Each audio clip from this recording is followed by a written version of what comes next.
Good afternoon. I call to order the September 10th, 2024 regular meeting of the Minneapolis Heritage Preservation Commission. For the record, my name is Murray Bjornberg and I serve as chair of the commission. Just a reminder to silence your cell phones and other electronic devices and to speak clearly into the microphone when speaking at the dais or giving testimony. Would the clerk please call the roll so that we may verify the presence of a quorum? Commissioner Booty. Present. Hare. Present. Howard. Present. Corrado. Present. Maston. Present. Merrill. Present. Melblom. Present. Vice Chair Sandbolt. Present. Chair Bjornberg. Present. There are 9 members present. Let the record reflect that we do have quorum. Our first order of business is to adopt the agenda for this meeting. We will work from the agendas that are available by the clerk. I will go through the agenda and sort out which items will be discussed and which items will be put on the consent agenda to be approved as recommended by staff and without further discussion. Item number 4 is 401 5th Street Southeast, Ward 3. This application is for a certificate of appropriateness and will be discussed. Item number 5 is 2417 Bryant Avenue South, Ward 10. This application is for a certificate of appropriateness and will be on the consent agenda unless someone wants to speak in opposition to or modify the staff recommendation. So, the proposed agenda, the consent agenda, will consist of item number 5, 2417 Bryant Avenue South, Ward 10. Is there any opposition from commissioners for the staff recommendations for these items? Is there anyone in the public that wishes to speak in opposition to that item? Hearing no opposition to placing that item on consent, we will approve that item in one motion at the start of the meeting. Item number 4, 401 5th Street Southeast, Ward 3, will have a staff presentation, public comment, and commission discussion and action. Commissioners, may I have a motion to approve the proposed agenda? Merrill, so moved. Thank you, Commissioner Merrill. Is there a second? Sandbolt, seconds. Thank you, Commissioner Sandbolt. Any discussion? All in favor say aye. Aye. Those opposed say nay. Any abstentions? The agenda is approved. Our next order of business will be to approve the minutes from our August 20th, 2024 meeting. May I have a motion to approve those minutes? Maston so moves. Thank you, Commissioner Maston. Is there a second? Merrill, second. Thank you, Commissioner Merrill. Any discussion? Seeing none, all in favor say aye. Aye. Those opposed say nay. Any abstentions? The minutes are approved. Before I open the hearing to public comments, let me summarize the process for conducting the public hearing. First, we will act on the consent agenda that we just set. Once items on the consent agenda are approved, the commission is done with that item, and applicants may contact planning staff tomorrow about next steps. After the consent agenda item is approved, we will take the remaining agenda item, planning staff will present its report, and commissioners may ask questions of staff. Then I will open the public hearing and we will hear from the applicant, and commissioners may ask questions of the applicant. After that, we will invite public comment. If you wish to speak, we need you to do 2 things.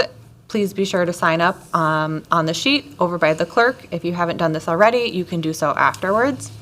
When you come up to testify, you must state your name and address for the record, and please keep your comments specific to the application before us. I will now open the public hearing on the consent agenda item. Item number 5, 2417 Bryant Avenue South, Ward 10. Again, do commissioners oppose the staff recommendation for this item? Are there any members of the public who oppose the staff recommendation? Seeing none, I will close the public hearing on the consent agenda item. May I have a motion to approve staff findings and recommendations for that item? Howard so moves. Thank you, Commissioner Howard. Is there a second? Melblom seconds. Thank you, Commissioner Melblom. Any discussion? Seeing none. Commissioner Melblom? I do have one question. Typically on these motions, there always in the past have been two conditions, attached standard conditions. I don't know the terminology, but those aren't on there. Do we know why those aren't on there? I'm going to direct that staff to Andrea. Thank you, Chair Bjornberg and Commissioner Melblom. Yes, those two standard conditions are not on either of these applications, nor will you see them in the future. In our work to re-examine Chapter 599, that was put in as an item to look further into.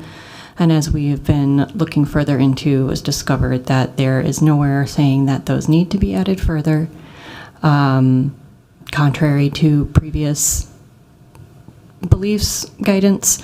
So effective this meeting, we remove them. So any conditions you will see will be specific to the project. Our code currently mimics what the zoning code and planning commission and board of adjustment do, and so we made that change immediately. Thank you. Thank you. Thank you. Any other discussion? Seeing none, all in favor say aye. Aye. Those opposed say nay. Any abstentions? That item is approved as recommended by staff on the agenda. Applicants may contact planning staff about next steps. Okay, our next item is item number 4, 401 5th Street Southeast, Ward 3. This application is for a certificate of appropriateness. The staff report is presented by Rob Skalecki.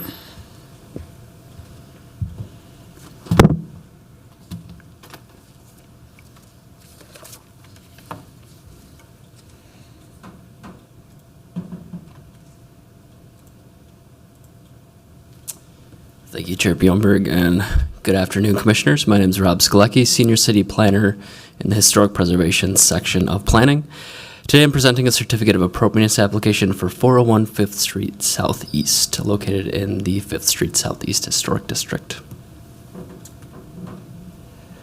The subject parcel includes a frame dwelling that was completed in 1985 by prominent builder and alderman of the 9th Ward, Eric Rode.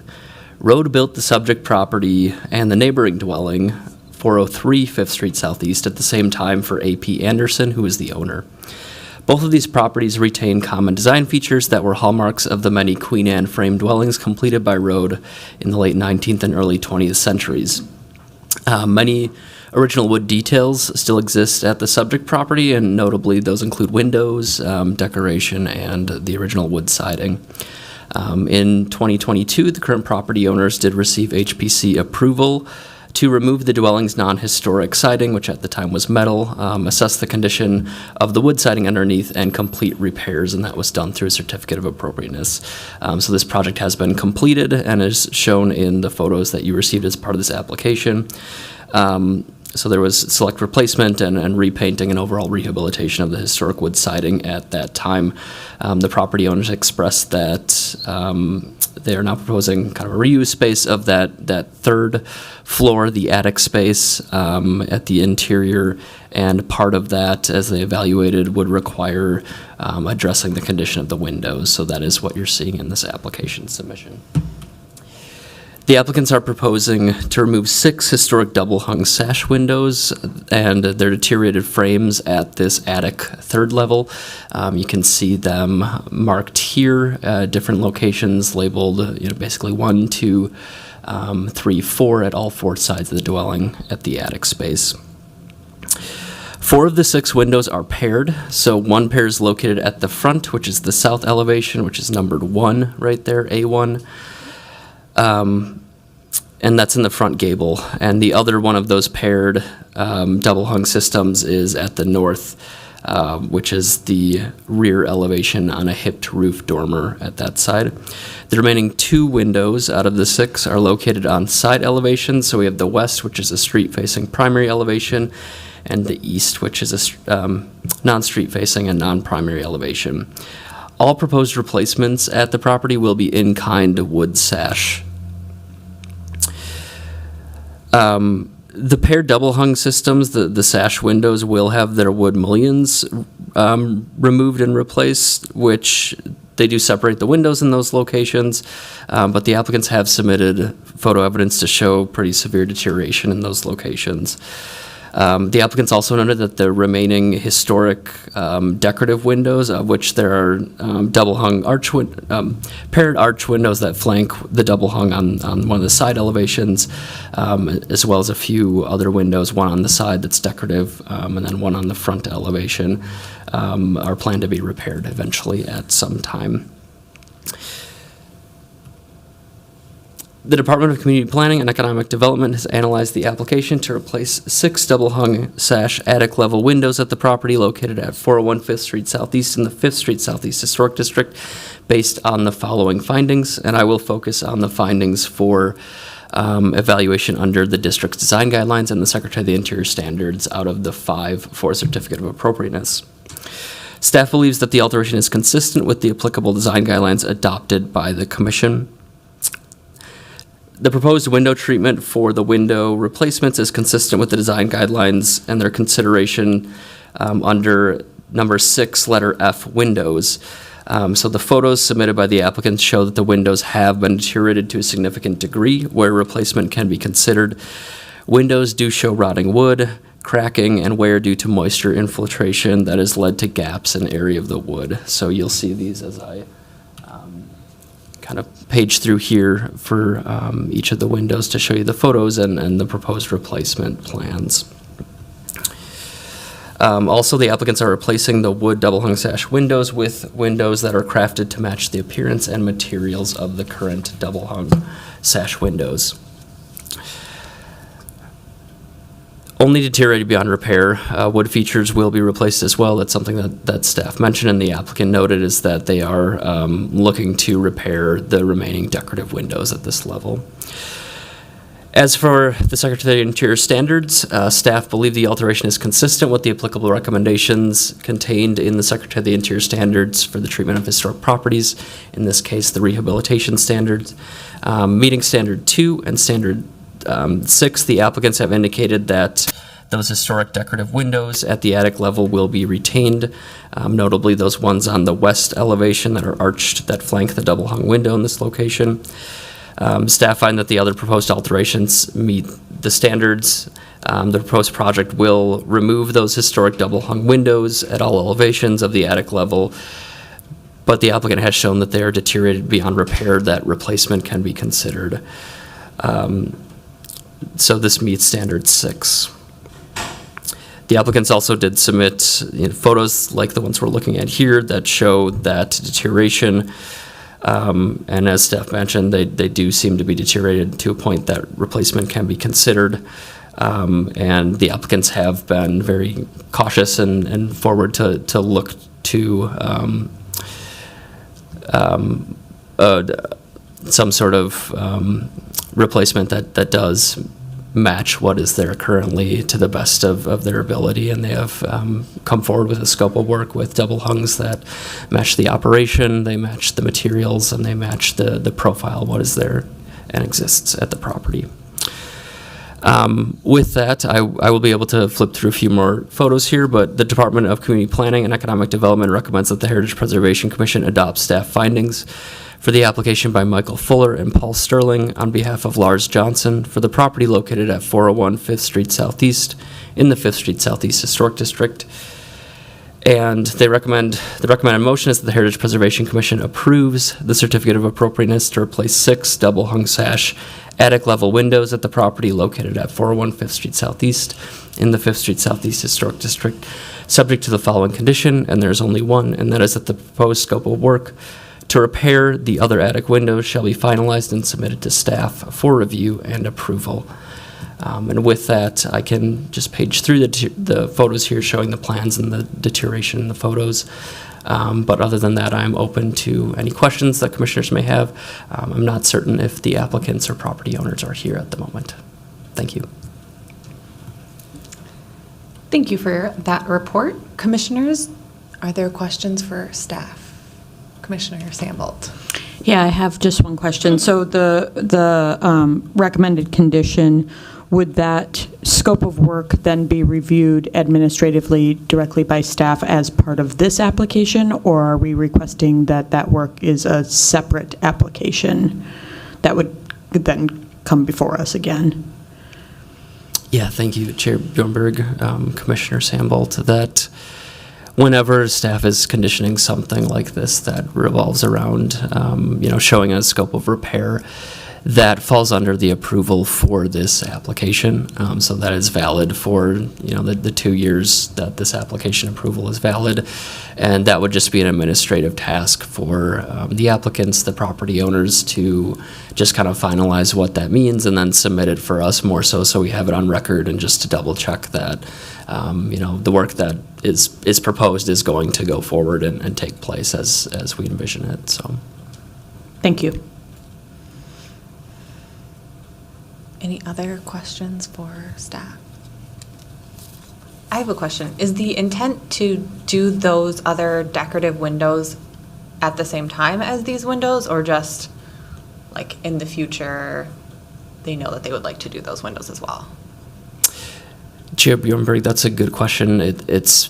I don't have a direct answer. It does appear that the property owners and the contractor do want to get started on that, kind of as soon as they can to get this project moving. So, as long as they do submit for that within those 2 years, which I'm sure they're probably eager to do, then that's what we would look for to get those materials in for that condition of approval.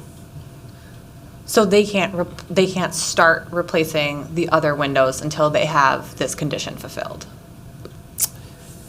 They could start replacing the other windows if they do get permit approval, but they can't start doing the work on the windows that were the decorative ones that we're talking about until they do submit those materials for us to review.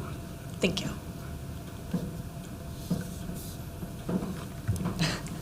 Andrea. Thanks, Chair Bjornberg. I just want to build a little bit off. I guess I understand it is that the conditions need to be fulfilled before a permit can be issued.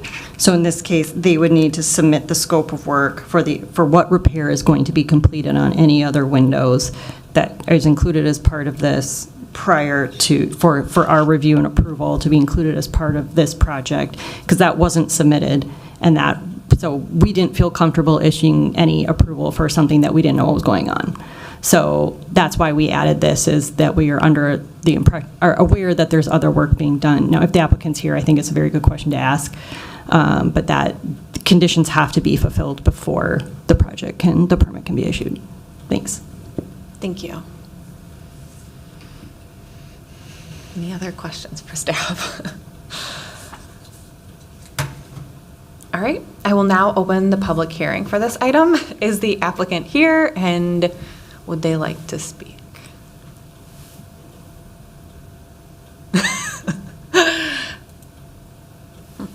Any questions? Okay.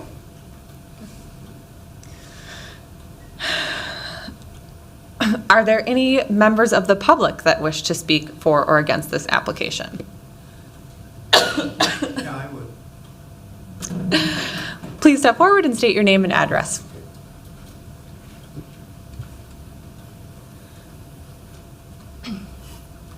I'm Leo Vanderbrook. I live at 605 5th Street Southeast. I live right next to the Van Cleve House. Lived there for 4 years now. I guess I didn't know what I was getting into when I moved into a historic district. I didn't know what a historic district was. I'd always lived in the suburbs. Through the process of building our house, I found out, everything worked out very well for us. But through the 4 years I've lived in the neighborhood, all I ever hear is complaints about the historic district. How terrible it is to go through this process. And I guess, I feel frustrated too. We didn't have a biggest problem. We just wanted to do an egress window, which was a safety item, but that was, the contractor just finally gave up because he had to go through too much work to get it. Right across from Laura's house is a house that's falling apart. It's been nearly abandoned for probably 10 years is what I hear. I finally got an inspector to give them a ticket on the house, as I got an inspector to give a ticket on another house down the block. Both are reprehensible, massive, degenerated houses. And I just wonder if all of you ever go and walk the Fifth Street Southeast District and see the terrible looking houses that are there? Have any of you ever been there? Do any of you walk it? Nobody's walked it? Would it be possible for me to walk it with you people and show you the terrible condition these houses are in? I mean, if you don't see them, you don't know. And nobody will do anything about it. You're worried about the windows in Lars' house, and the house across the street is falling apart. Come on, people. You got to be able to do something about that. And I mention it to people, and it's like, that's not my problem, Come on. Isn't there a way to do something about that? I mean, I'm doing all the work here. I shouldn't have to be doing the work. Is there a way that you can do something? No? Nothing? Can you at least go and look at them? No? We're just taking your comment on this proposed project right now. Okay, another question. Is there a way, a process to get out of a historic district for the whole community? If there was a vote by all the people in the district, could we get out of it? Is there a process to do that? So you don't answer anything? Right now, we are taking Okay. public Okay. comment Thank on you. this item. I wish you all would just go take a look. I think it's your responsibility to do that. Thank you. Thank you for your comments. Are there any others who wish to speak for or against this application? Seeing none, I will close the public hearing. Commissioners, let's discuss. Are there any comments on this proposed application?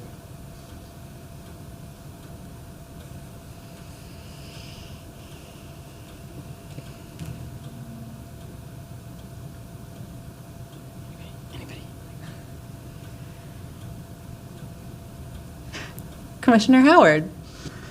I think that the findings as written and the conditions as written are appropriate. I want to thank the property owners for being such amazing stewards for the building. From what we can tell from the photos, you're doing great things, and it's hard to be a steward for historic property, and we appreciate your willingness to do so and to do it the right way. So, Thank you, Commissioner. Other comments?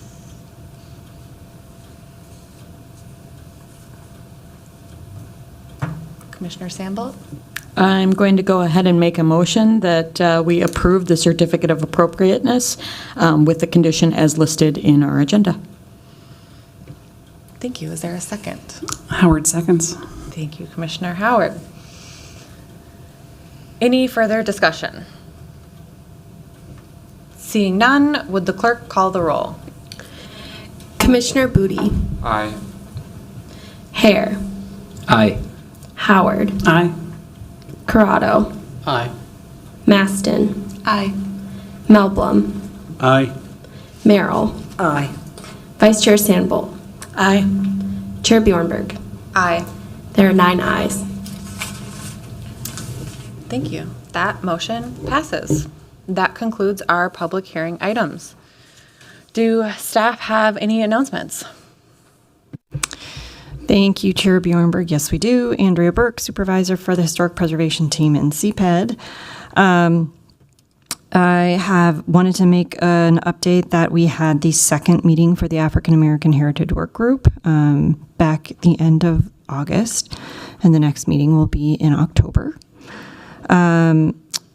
Also wanted to note, it happened very shortly after the last meeting, but Commissioner Fisher resigned. She has accepted a position with the city and therefore no longer can serve on the Heritage Preservation Commission in that respect. So it was a short turnaround, but it actually, timing has worked well since we were able to open her seat. because it will lead me into my next update.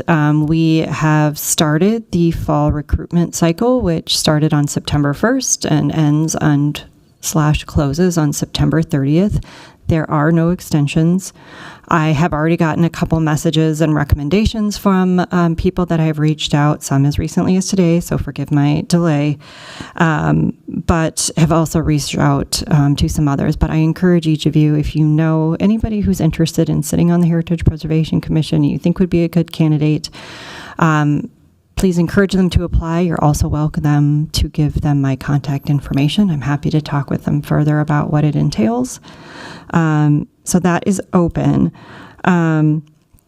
We also were awarded some grant money to attend the SHPO Preserve Minnesota Conference, which is happening next week, the end of next week, the 18th to the 20th in Red Wing. I know of one commissioner who is attempting to make their schedule available to go, so thank you. And all three of us will be there for that conference in Red Wing. The last thing I wanted to mention, which is a request from the clerks on behalf of NCR. You will get an email from me. This is, and I can send you this flyer, but this is about a boards and commissions survey. It's a survey that the city has been conducting every other year since about 2016, so the last one that was done in 2022. But it collects information about who's serving on the city's advisory boards and commissions, and the purpose is to analyze the demographics within the overall census demographics. It's just the information they're seeking is overall representation, and the individual responses will be kept confidential without individuals identified. It really is pretty short. The HPC has their own specific link, so that's why I will send it to you. But I can also attach this flyer of information from NCR that explains just a little bit more about it, but it's just to get an idea of the demographics of who's serving on the city's boards and commissions. So look for that email from me. You will receive it shortly within the next day. But I believe that concludes my updates. Thank you. Thank you. Do commissioners have any announcements? All right. With that, we have completed all items on the agenda. There being no other matters to come before this meeting, and without objection, I will declare this meeting adjourned. The next regular meeting of the HPC is September 24th.